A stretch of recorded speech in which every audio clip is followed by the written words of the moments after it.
ભાજપના રાષ્ટ્રીય અધ્યક્ષની ચૂંટણી પહેલા પ્રદેશ પ્રમુખોના નામ જાહેર થશે। ગુજરાત સહિત 5 રાજ્યના પ્રદેશ પ્રમુખોને લઈને ચૂંટણીનું આયોજન કરવામાં આવશે અને ચૂંટણી જીત્યા બાદ 5 રાજ્યના નવા પ્રદેશ પ્રમુખના નામ જાહેર થશે। ભાજપમાં આ પ્રદેશ પ્રમુખોની ગતિવિધિ તેજ થઈ છે। આજે ભાજપ ઘણા રાજ્યના પ્રમુખોના નામ જાહેર કરી શકે છે। કેટલાય સમયથી જે રાજ્યમાં પ્રદેશ પ્રમુખને લઈને જે નામોની અટકળો ચાલી રહી હતી, ભાજપના રાષ્ટ્રીય અધ્યક્ષની ચૂંટણી પહેલા દરેક પ્રદેશ પ્રમુખની જાહેરાત કરી દેવામાં આવશે। ગુજરાત સહિત 5 રાજ્યમાં જ્યાં પ્રદેશ પ્રમુખના નામની જાહેરાત બાકી છે, 5 રાજ્યના નવા પ્રદેશ પ્રમુખના નામ જાહેર થશે, જેને લઈને ભાજપમાં હાલ મંથન ચાલી રહ્યું છે। આ નામોની જાહેરાત બાદ રાષ્ટ્રીય અધ્યક્ષની ચૂંટણી થશે। કેન્દ્રીય જળશક્તિ મંત્રી સી.આર. પાટીલ તાપી જિલ્લાની મુલાકાતે છે। તાપીના ઉચ્છલ અને વ્યારા તાલુકામાં ભાજપ દ્વારા વિવિધ કાર્યક્રમોનું આયોજન કરવામાં આવ્યું છે, જેમાં સી.આર. પાટીલ ઉપસ્થિત રહેશે। કેન્દ્રીય જળશક્તિ મંત્રી સી.આર. પાટીલ આ કાર્યક્રમોમાં ઉપસ્થિત રહેશે, કાર્યકરોને સંબોધન પણ કરશે, જનસંપર્ક કાર્યાલય તેમજ જળ સંચયના કામોનો શુભારંભ કરાવશે। વ્યારાના ઇન્દુ ગામે તાપી કમલમનું ખાતમુહૂર્ત કરવામાં આવશે, જે તેમના હસ્તે કરાશે। સોનગઢમાં પણ ટેક્સટાઇલ પાર્કમાં રેઇન વોટર હાર્વેસ્ટિંગ પ્રોજેક્ટનું ખાતમુહૂર્ત થશે। ભાજપના અન્ય મંત્રીઓ તેમજ ધારાસભ્યો અને હોદ્દેદારો પણ કાર્યક્રમમાં ઉપસ્થિત રહેશે।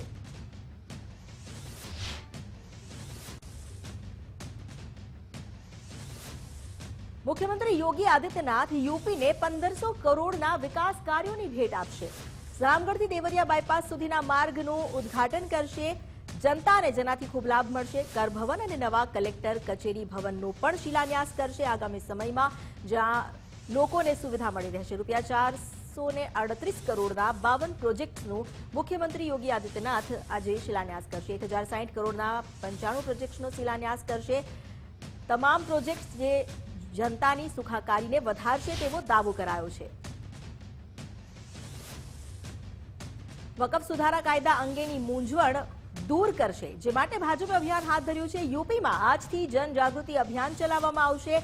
ઘરે ઘરે જઈ તમામ લોકોને તમામ મૂંઝવણની સમજ આપવામાં આવશે। જે અફવાઓ છે તેનો પણ અંત આવશે। વકફ એક્ટ અંગેની પૂરી સમજ ઘરે ઘરે જઈને મુસ્લિમ સમુદાયના લોકોને સમજાવવામાં આવશે। આ એક્ટમાં કયા પ્રકારની સુવિધા છે, જેનાથી તેમને લાભ થઈ રહ્યો છે, કેવી અફવાઓ ફેલાવવામાં આવી રહી છે, એ તમામ મૂંઝવણો દૂર થશે। કાર્યકરો, અધિકારીઓ, પદાધિકારીઓને આ અંગે જવાબદારી સોંપવામાં આવી છે।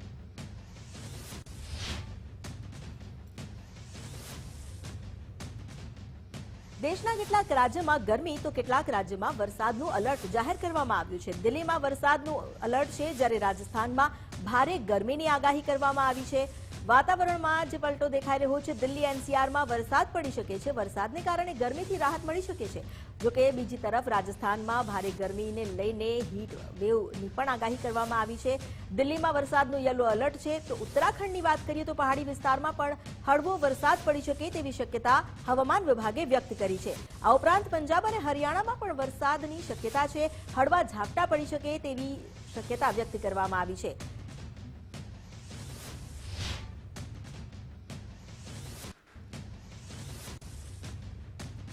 દિલ્હીના શક્તિ વિહારમાં 4 માળની ઇમારત ધરાશાયી થઈ। અચાનક જ ઇમારત ધરાશાયી થઈ, જેમાં 4 લોકોના મૃત્યુ થયા છે। તાત્કાલિક પ્રશાસન દોડતું થયું। લોકોમાં અફરાતફરી મચી ગઈ હતી। 4 લોકોના મૃત્યુ થયા છે, જ્યારે જે ઘાયલો છે તેમને સારવાર માટે ખસેડવામાં આવ્યા છે। સમગ્ર ઘટનામાં 2 ડઝન લોકો આ ઇમારતના કાટમાળમાં ફસાયા હોવાની આશંકા છે, જેમનું રેસ્ક્યુ ઓપરેશન હાલ ચાલી રહ્યું છે। ફાયર વિભાગ હજુ પણ બચાવ કામગીરીમાં છે। પોલીસનો પણ બંદોબસ્ત ગોઠવી દેવામાં આવ્યો છે। દિલ્હીના શક્તિ વિહારમાં અચાનક જ 4 માળની ઇમારત ધરાશાયી થતા પ્રશાસન દોડતું થયું।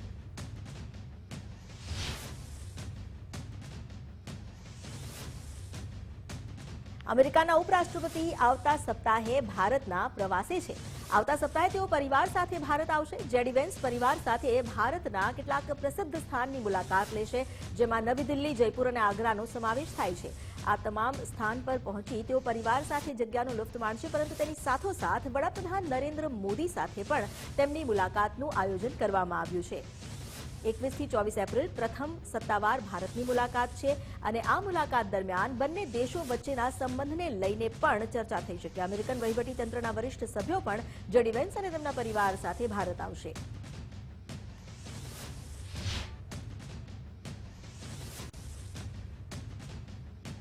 દામનગર નગરપાલિકાના ઉપપ્રમુખ વિરુદ્ધ જિલ્લા ભાજપ પ્રમુખની કાર્યવાહી. મહિલા ઉપપ્રમુખના પતિએ લોકોને મારતા વિવાદમાં આવ્યા હતા, જેને લઈને હવે એક્શન લેવામાં આવ્યું છે. દામનગર પોલીસમાં ફરિયાદ નોંધાયા બાદ ઉપપ્રમુખના પતિ ફરાર છે. અગાઉ દારૂ સાથે અને રોફ જમાવતા વિડીયોને લઈને તે વિવાદમાં આવ્યા હતા. જિલ્લા ભાજપ પ્રમુખે ઉપપ્રમુખના પતિ અતુલ દલોલિયાને સસ્પેન્ડ કર્યા. 6 વર્ષ માટે જિલ્લા ભાજપ પ્રમુખ અતુલ કાનાણીએ સસ્પેન્શન આપ્યું છે. પાર્ટીની છબી ખરડાવવાની બાબતે ભાજપમાંથી બરતરફ કર્યા.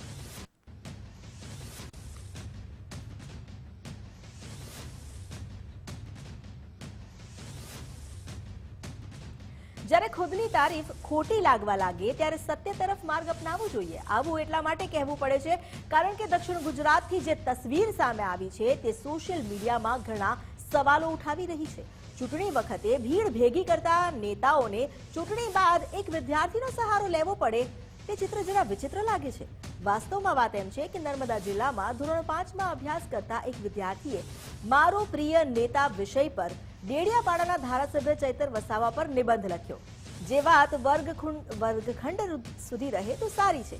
જો કે વિદ્યાર્થીના મનની વાત પત્ર સ્વરૂપે ધારાસભ્ય સુધી કેવી રીતે પહોંચી તે સવાલ સોશિયલ મીડિયા પર થઈ રહ્યો છે. આ પત્ર હાથમાં આવતા જ ચૈતર વસાવાએ વિદ્યાર્થીએ લખેલા શબ્દોને કોડ કરી સોશિયલ મીડિયા પર પોસ્ટ કરી અને વધારાના શબ્દો જેકેટમાં એડ કર્યા, જેમાં લખ્યું છે કે ડેડિયાપાડાની જનતાના દિલમાં એક જ નામ ચૈતર વસાવા, એક જ ચાલે ચૈતર વસાવા. સૌથી મોટી વાત તો એ છે કે ધોરણ 5નો જે વિદ્યાર્થી હિન્દીમાં નિબંધ લખે છે, સવાલ એ પણ છે કે શાળાની ઉત્તરવહી એમએલએ ચૈતર વસાવા સુધી પહોંચી કેવી રીતે?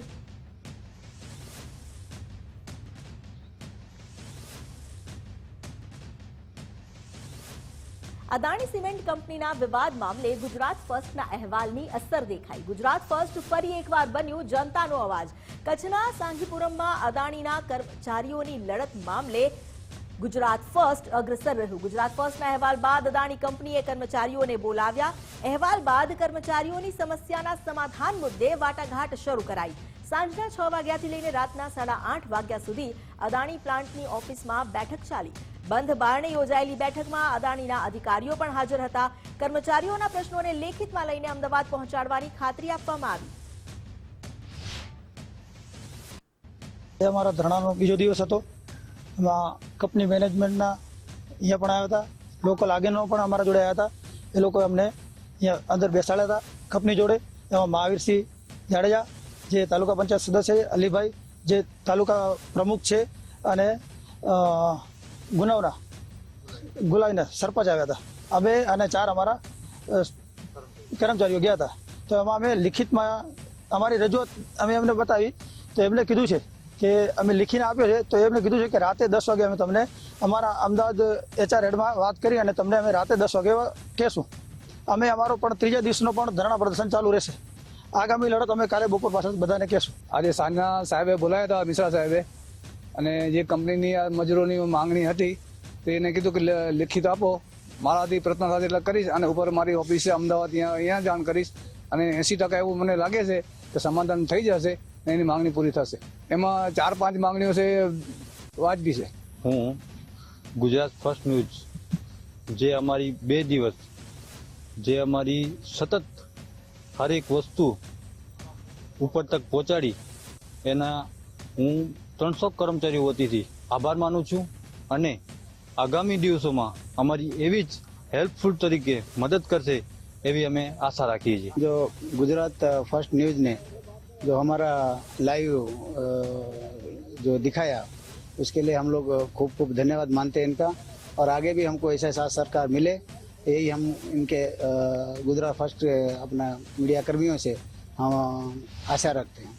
आप अगर काम नहीं करेंगे तो प्लांट भी नहीं चलेगा और प्लांट नहीं चलेगा तो आप लोग भी नहीं रहेंगे.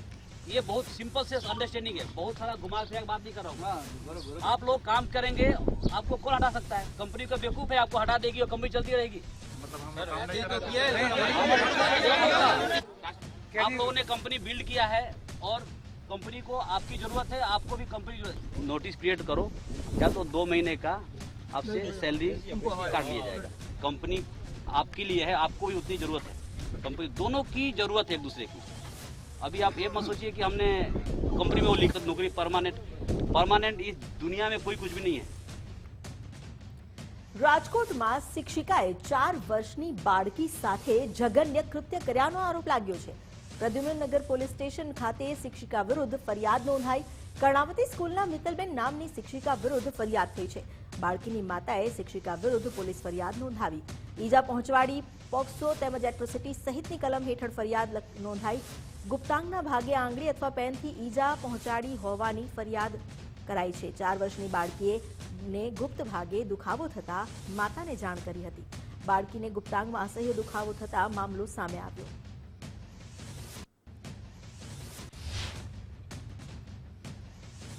રાજકોટમાં શિક્ષિકાએ બાળકી સાથે જઘન્ય કૃત્ય કર્યાનો જે આરોપ લાગ્યો છે. રેલનગર વિસ્તારની કર્ણાવતી ઇન્ટરનેશનલ સ્કૂલની આ ઘટના છે. કર્ણાવતી સ્કૂલની શિક્ષિકા વિરુદ્ધ એનએસયુઆઈ હલ્લાબોલ કરશે. બાળકીના ગુપ્ત ભાગે બોલપેન ભરાવી હોવાનો આરોપ લાગ્યો. 4 વર્ષની બાળકીને ગુપ્ત ભાગે દુખાવો થતા તેણે માતાને જાણ કરી અને ત્યારબાદ આ આખો મામલો પ્રકાશમાં આવ્યો.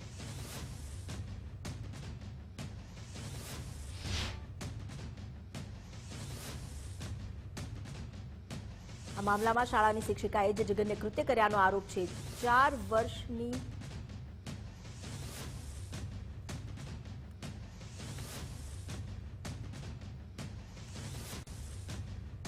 શાળાની શિક્ષિકા પર જે આરોપ લાગ્યો છે, માતાને જાણ થતા માતાએ આ અંગે રેલનગર વિસ્તારમાં આવેલી સ્કૂલની શિક્ષિકા સામે ફરિયાદ નોંધાવી. રાજકોટ ભાજપના દિગ્ગજ નેતાની આ સ્કૂલ હોવાનું સામે આવ્યું છે. દિગ્ગજ નેતાની શાળા હોવાથી મામલો દબાવવા ગાંધીનગર સુધી ફોન થયા. જઘન્ય ઘટનાને દબાવવાનો પોલીસે પણ પ્રયાસ કર્યો હોવાનો આરોપ લાગ્યો. ગત 11 તારીખે બાળકી સાથે આ ઘટના બની હોવાનો માતાએ આરોપ લગાવ્યો છે. 11 તારીખે પોલીસને જાણ કરી હતી, તેમ છતાં કોઈ જ કાર્યવાહી ન થઈ. બાળકીની માતાએ જે ફરિયાદ કરી તે પહેલા માતાએ આ વાતને અવગણી હતી. બાળકીને અસહ્ય દુખાવો થતા અને ગુપ્ત ભાગ પર પરુ જેવું નીકળતા પર્દાફાશ થયો. કર્ણાવતી ઇન્ટરનેશનલ સ્કૂલમાં મારી બેબી અભ્યાસ કરે છે, નર્સરી વિભાગમાં. તો એમાં 11 તારીખે સવારે વાઈફને ફરિયાદ કરી હતી કે નીચેના ભાગમાં દુખે છે, પણ એણે કંઈ ધ્યાન ના આપ્યું. પણ 12 તારીખે પાછી આવી સ્કૂલથી, તો એણે તરત ફરિયાદ કરી કે નીચેના ભાગમાં દુખે છે અને એણે કાઢીને બતાવ્યું. તો અમે સાંજેને ચંદ્રાણી હોસ્પિટલમાં દવાખાને લઈ ગયા, અહીંયા ચેકઅપ કરાવ્યું. બીજે દિવસે પાછા સવારે એની એક્ઝામ હતી એટલે પાછા અમે એને સ્કૂલે લઈને ગયા. તો હવે મારે ઓફિસે જવાનું એટલે વાઈફને અહીંયા મૂકીને એને સ્કૂલે લઈ ગયા ને, તો અમે એમને ના પાડી હતી કે આ જે નર્સરીના મેડમ છે એની પાસે ના લઈ જાય. તો એ પ્રિન્સિપલ મેડમ એને બેબીને અહીંયા લઈ ગયા અને એને ડરાવીને ધમકાવી છે. ને આંખે બેબીનું એવું કેવું છે કે બેબીની ફરિયાદ છે કે આંખે બંધ કરીને પગ પકડીને અહીંયા એને લાકડીથી મારી છે. એટલે કંઈ એને નિશાન નથી, પણ એને ધમકાવી ડરાવવાની કોશિશ કરી છે એમાં. ને અમે એટલે એના કારણે પછી સિવિલ હોસ્પિટલમાં ને વધારે ચેકઅપ માટે એને દાખલ કરી છે. એમાં નામ ખાલી છે, મિત્તલ મેડમનું નામ આપે છે. ને એને જ્યારે પણ એના ટેલિગ્રામના ફોટામાં કોઈ બી એને પૂછો ને કે ડ્રાઈવર અંકલનું પૂછો કે બીજા કોઈનું પૂછો તો કોઈનું નામ નથી આપતી. આ એક જ ફોટા પર હાથ મૂકે છે સતત અમે એને બધું પૂછ્યું છે. અત્યારે પોલીસ ફરિયાદ દાખલ કરાવે છે વાઈફ, ને જે એમાં સીસીટીવી ફૂટેજમાં કે જે કંઈ નીકળે એમાં કાયદેસરની યોગ્ય કાર્યવાહી થાય. ઘટના કંઈ બની જ નથી. વાલી એવી ફરિયાદ કરેલી હતી કે મારા બાળકને એવું કંઈ શિક્ષકે કર્યું છે એમ. પછી અમે વાલી સ્કૂલે આવ્યા, એને આખું રેકોર્ડિંગ બતાવ્યું, કેમેરા 3 કલાક બેસીને આખા કેમેરા બધા બતાવ્યા. બાળક એક બાજુ બેઠેલું છે, એક્ઝામ દે છે, ને જે મેડમનું નામ લે છે ને એ મેડમ પેલી બાજુ બેઠેલા છે અને ક્યાંય પિક્ચરમાં એ મેડમ આવતા નથી. વાલીને આખું બધું બતાવ્યું. 11 તારીખે એનું કીધું કે આવું બન્યું હતું, એટલે મેં 11 તારીખના આખા કેમેરા બતાવેલા. એ બાળક જ સ્પીચલેસ છે, બોલતું જ નથી. બાળકને પાછું પૂછજો, એક્ઝામ દેવા આવે છે તો દાખલ કરી હોય તો થોડી એક્ઝામ દેવા આવી શકે. એ તો દૂધ ને પાણી થઈ જવાનું છે. અમારી પાસે છે, જેને કોઈને જોવું એ રેકોર્ડિંગ પોલીસવાળા આવીને જોઈ શકે છે. બાળક સ્કૂલે આવે ત્યાંથી લઈ અને વેનમાં બેસે ને ત્યાં સુધીના કેમેરા છે. ક્ષત્રિય આંદોલનમાં સૌથી આગળ રહેનારા પદ્મિનીબા વાળા ફરી વિવાદમાં આવ્યા. ક્ષત્રિય સમાજના મહિલા અગ્રણી પદ્મિનીબા વાળા વિરુદ્ધ હની ટ્રેપની ફરિયાદ નોંધાઈ. પદ્મિનીબા વાળા તેમજ તેના પુત્ર સહિત 5 લોકો વિરુદ્ધ ફરિયાદ થઈ છે. પૈસાની માંગણી, જાનથી મારી નાખવાની ધમકી સહિતની કલમ હેઠળ ગુનો નોંધાયો છે. તેજલ છૈયા નામની યુવતીએ 60 વર્ષીય નિવૃત્ત વ્યક્તિને પ્રેમજાળમાં ફસાવ્યો. પદ્મિનીબા વાળાની પણ સંડોવણી હોવાનું સામે આવ્યું. નિવૃત્ત વ્યક્તિને પ્રેમજાળમાં ફસાવી પૈસાની માંગણી કરાઈ હતી. પૈસાની માંગણી સહિત મકાન પચાવી પાડવાની ધમકી પણ આપી હતી. આ મામલે Gondal city B division police સ્ટેશનમાં ફરિયાદ નોંધાઈ છે. પદ્મિનીબા વાડા તેમજ તેના પુત્ર સહિત 5 લોકો ગોંડલ ખાતે પહોંચ્યા. એટલે ખોટી રીતે અમારી પાસે મારી માથે ફરિયાદ થયેલી છે, તો આ હવે મારે કોની પાસે ન્યાય લેવા જવાનો? પૈસાની માંગણી 100% છે જે કરી નથી, બરાબર છે. તો એ લોકો પાસે એવિડન્સ તો હશે ને, કેમ કે એ લોકોનો ફોન ચાલુ હતો અને મેં કીધું હતું કે તમારા ફોન ચાલુ રાખો, અમારા ફોને ચાલુ રાખી. તો એ લોકોને કેવો પ્રૂફ પુરાવા આવે? એક શબ્દ પણ એક રૂપિયાનો નીકળો હોય, કોઈ પણ એક શબ્દ એવો નીકળો હોય, કોઈ પણ એની પાસે એવા એવિડન્સ હોય, તો એ લોકોને કેવો મીડિયા સામે આવે અને મીડિયા સામે બધી રજૂઆત કરે અને પ્રૂફ પુરાવા આપે કે અમે કોઈ પણ એક રૂપિયાની પણ માંગણી કરી. પણ આની પાછળ બીજા કોઈ તત્વો કામ કરી રહ્યા છે. ના, આગળ હવે અમારી લડી લેવાની તૈયારી છે, બરાબર. હંમેશા હું તો કહું જ છું કે સત્ય ને બહુ તકલીફ પડે છે અને હવે અમે લડી લેવામાં છીએ. જે પણ સત્ય હશે યાદ નહીં તો કાલ બારે આવશે. અમે નિર્દોષ છીએ, બેન નિર્દોષ છે, બરાબર. આ તો એવું થયું, ઊંધું પડ્યું કે અમે તો બેનને સહાય કરવા ગયા અને અમારી ઉપર આ લોકો એફઆઈઆર દર્જ કરી દીધી. પણ શેની કરી એમ? અમે કેમ મને કોઈ હક નથી અને મારી પાસે તો એવા પુરાવા છે. હું ફરીવાર કહીશ કે કેટલા બધા બેનો દીકરીઓને 16 વર્ષથી કેસ ચાલતા હતા ને, જેને ન્યાય નથી મળ્યા ને એને મેં ન્યાય દેવડાવ્યો છે. અમે અને મારી ટીમે ન્યાય દેવડાવ્યો છે. તો હું શું કામ ન જઈ શકું કોઈના ઘરે? અને મેં કોઈ એવી માંગણી અમે નથી કરી. અમારી ઉપર આવા ખોટા આક્ષેપો મૂકવામાં આવે છે. રાજકોટમાં દારૂ ઘુસાડવાના નવા કિમિયાનો પર્દાફાશ થયો. મેટાડોરમાં ચોરખાનું બનાવીને દારૂની હેરાફેરી કરાતી. રાજકોટ પીસીબીએ બાતમીના આધારે મેટાડોરનું આ ચોરખાનું પકડી પાડ્યું. ગ્રીનલેન્ડ ચોકડી પાસે મેટાડોરમાંથી તપાસ કરાતા દારૂની બોટલ મળી આવી. તપાસ કરતા ચોરખાનામાં 1096 દારૂની બોટલ હતી તે મળી આવી. મેટાડોર ચાલક મોડુભાઈ ભૂતિયાની પીસીબીએ ધરપકડ કરી છે. સાથે ફરાર આરોપી મહાવીરસિંહને પકડવા પણ કવાયત શરૂ કરી. 2 લાખથી વધુના દારૂ સહિત 18 લાખથી વધુનો મુદ્દામાલ જપ્ત કરવામાં આવ્યો. જેતપુરમાં 500ની 12 નકલી નોટ સાથે 3 ઈસમ ઝડપાયા. 3 શખ્સે આંગડિયા પેઢીમાં નકલી નોટ પધરાવી હતી. જેતપુર પોલીસના સ્ટાફ સાથે એસઓજીની ટીમે તેમને ઝડપી લીધા છે. તપાસમાં નકલી નોટનું મોટું નેટવર્ક ખુલે તેવી શક્યતા છે. રવિ ડોબરિયા, પ્રજ્ઞેશ ઠુમ્મર અને મીત અંટાળાની ધરપકડ કરવામાં આવી. શખ્સો પાસે 500ના બંડલમાં વચ્ચે વચ્ચે નકલી નોટો મૂકતા હતા. આ શખ્સો અને તેમનો પર્દાફાશ થયો.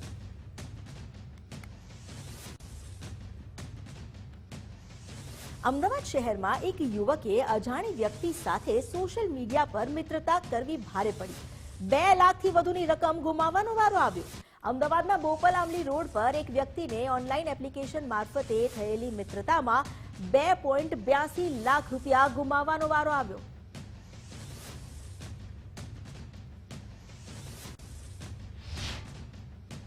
એક લેડી કે જે કવિતા પટેલ નામની આઈડેન્ટિટી ધારણ કરી અને એ ફરિયાદીના સંપર્કમાં આવેલી, ત્યારબાદ એની જોડે પ્રેમભરી વાતો કરી અને ફરિયાદીને પોતાની જે જાળ છે એમાં ફસાવેલો અને ફરિયાદીને જે છે ઇસ્કોન આંબલી વિસ્તારની અંદર આવેલી નોવા બોપલ હોટલ ખાતે 4:30 વાગે મળવા માટે અને હોટલમાં જવા માટે બોલાવેલો.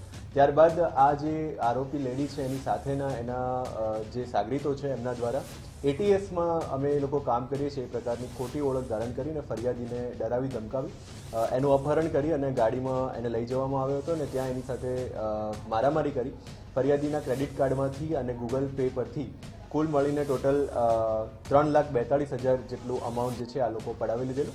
આ જે મુખ્ય આરોપી પકડાયો છે એને સિવાય 4 સાગરીતો પકડાયા બાદ વધુ તપાસની અંદર આ પ્રકારે બીજા કેટલા લોકોને ભોગ બનાવેલા છે અને અન્ય કોઈ ફરિયાદી જે છે આ વિસ્તારમાં આ વિષયમાં ફરિયાદ કરવા માંગે છે કે નહીં એ તમામ અંગે સરખેજ પોલીસ જે છે એ વધુ તપાસ હાથ ધરી છે. બોટાદ એસઓજીને મળી સફળતા. છેતરપિંડીના કેસમાં આરોપીઓની ધરપકડ કરી. નોકરીની લાલચ આપી 16 લોકોને 43.50 લાખનો ચૂનો લગાવ્યો હતો. છેતરપિંડીના કેસમાં અમદાવાદના મુખ્ય આરોપી શિલ્પા દવે ઝડપાયા. 9 મહિના પહેલા બોટાદ રાજકોટના લોકો સાથે છેતરપિંડી આચરી હતી. આરોગ્ય વિભાગમાં ઊંચી વગ હોવાને બહાને નોકરીની લાલચ આપી બોટાદમાં મહિલા સહિત 3 સામે છેતરપિંડીની ફરિયાદ નોંધાઈ હતી. આ કેસમાં એક શખ્સની પોલીસે અગાઉ ધરપકડ કરી હતી. 2 ફરાર હતા. મુખ્ય આરોપી શિલ્પા દવે છેલ્લા 9 મહિનાથી ફરાર હતી. શિલ્પાએ વિદેશની લાલચ આપી 29 લાખની છેતરપિંડી આચરી. મોડાસા પોલીસ સ્ટેશનમાં શિલ્પા દવે વિરુદ્ધ ગુનો નોંધાયેલો છે. બોટાદ એસઓજીએ શિલ્પા દવેને અમદાવાદથી ઝડપી વધુ તપાસ હાથ ધરી.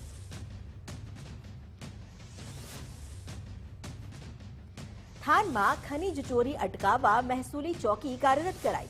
કલેક્ટર અને ચોટીલા પ્રાંત અધિકારી દ્વારા આ ચોકી બનાવવામાં આવી છે. થાનમાં, ભડુલા અને જામવાડી વિસ્તારમાં ભૂમાફિયાઓ બેફામ બન્યા છે અને મોટા પાયે ગેરકાયદે કાર્બોસેલનું ખનન કરી રહ્યા છે, જેને રોકવા ચોકી બનાવાઈ. ચોટીલા પ્રાંત અધિકારી ભૂમાફિયા પર નજર રાખતા દેખાયા.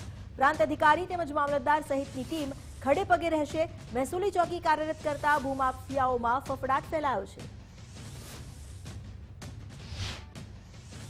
થાનગઢ તાલુકાના જામવાળી અને ભડુલા વિસ્તારમાં જે આજથી મહિના પહેલાં ખૂબ મોટા પ્રમાણની અંદર જે ગેરકાયદેસર કાર્બોસેલનું ખનન અને વહન થતું હતું તે સંપૂર્ણપણે બંધ કર્યું છે. આપણી સતત જે રેડ પાડી છે અને રેડ દરમિયાન જે પણ કાંઈ જથ્થો જપ્ત કરેલો હતો તમામ જથ્થો પણ આપણે મામલતદાર કચેરીએ ખસેડી દીધો છે. મજૂર પણ જામવાળી અને ભડુલાની અંદરથી 100% રવાના કરી દીધા છે અને અત્યારે ફરીવાર હવે આ ચાલુ ન થાય તે હેતુથી આ આપણી મહેસૂલી ચોકી ઊભી કરવામાં આવેલી છે. આ ગુજરાતમાં પ્રથમવાર મહેસૂલી ચોકી ઊભી કરી છે. એટલા માટે કે જે જમીન છે એ જમીન ટોટલી મહેસૂલ ખાતા હસ્તક છે. આ જમીન છે, ધરતી છે, એ ધરતીનો ક્યારે કોઈ એનો બગાડ ન થાય, એમાંથી કોઈ ખનન ન થાય અનધિકૃત રીતે, એ તમામ જવાબદારી છે મહેસૂલ ખાતાની છે. સુરતના સરથાણા વિસ્તારમાં કારમાંથી ચોરીની ઘટના બની. કારમાંથી સાડીઓની ચોરીના સીસીટીવી ફૂટેજ સામે આવ્યા છે. વેપારીએ રાત્રે કારમાં સાડીનો જથ્થો રાખ્યો હતો. અન્ય કારમાં 2 લોકોએ આવી ચોરીને અંજામ આપ્યો. ડુપ્લિકેટ ચાવીથી ઇકો કાર ખોલી અને સામાન ઉઠાવી ગયા. સમગ્ર ચોરીની ઘટનાના સીસીટીવી વાયરલ થયા. સુરતની સલાબતપુરા પોલીસે મારામારીના આરોપીને ઝડપી પાડ્યો. મારામારીના ગુનામાં ફરાર આરોપી ગોલ્ડન જાફરને ઝડપી લેવાયો. પોલીસે ઘટના સ્થળ પર આરોપીને લઈ જઈને ઘટનાનું રિકન્સ્ટ્રક્શન પણ કર્યું. ગોલ્ડન કિંગ જાફર સોનું પહેરી રોફ જમાવતી રીલ બનાવતો. અગાઉ રોફ જમાવતા વિડીયોને લઈ ક્રાઇમ બ્રાન્ચે તેની અટકાયત કરી હતી. સલાબતપુરા પોલીસે ગોલ્ડન જાફરને ઝડપી તેને કાયદાનું ભાન કરાવ્યું. એએમસીના સ્વિમિંગ પુલમાં ગુજરાત ફર્સ્ટનું રિયાલિટી ચેક. આ સારવાનું સ્વિમિંગ પુલ બિસ્માર સ્થિતિમાં છે. કેમેરામાં કેદ થયેલા ઉખડેલી ટાઇલ્સના દ્રશ્યો. છેલ્લા ઘણા સમયથી આ સ્વિમિંગ પુલ બંધ છે. સ્વિમિંગ પુલમાં સ્વિમિંગ શીખવા માટે બાળકો ફોર્મ ભરે છે, પણ સ્વચ્છતાનો અહીં અભાવ છે અને પુલ જ બિસ્માર સ્થિતિમાં છે. સાહેબ, એમાં એવું છે કે અહીંયા કોઈ વાતની સાફ સફાઈ થતી તો છે નહીં. પહેલી વસ્તુ બરાબર, અહીંયા કોચ બી ઓછા છે. બીજી વસ્તુ કે અહીંયા બાળકના અંદર ચિલ્ડ્રનમાં અત્યારે લીકેજ છે કે જે 2 સ્વિમિંગ પુલ અટેચ છે તે એકના લીધે છે ને બીજાના બી જે જેન્ટ્સમાં મોટું છે ને એમાં બી દોડું પાણી આવે છે. એના લીધે ચિલ્ડ્રન નાનું બાંધ રાખ્યું છે. બુલેટિનમાં અત્યારે બસ આટલું જ. વધુ સમાચારો માટે આપ જોતા રહો ગુજરાત ફર્સ્ટ, તમારી સાથે તમારી માટે.